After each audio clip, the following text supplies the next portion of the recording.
Do you want to turn a boring long clip into an exciting time-lapse? Or perhaps capture an epic action shot in smooth slow motion?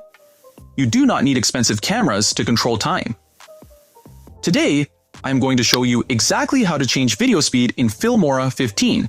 First, click on your video clip in the timeline to select it. Look at the toolbar directly above the timeline. Find the icon that looks like a speedometer, click on it, and select Uniform Speed from the menu. A settings panel will open on the right side. To create fast motion, drag the speed slider to the right. You will notice the clip gets shorter on the timeline. This is perfect for speeding up long processes or travel footage. To create slow motion, drag the speed slider to the left.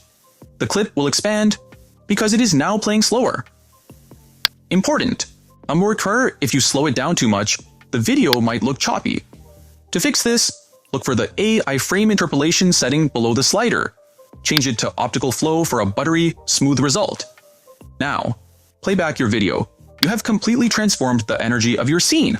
Whether it is fast-paced action or dramatic slow motion, it looks professional. If this tip helped you master time, please hit that like button and do not forget to subscribe for more.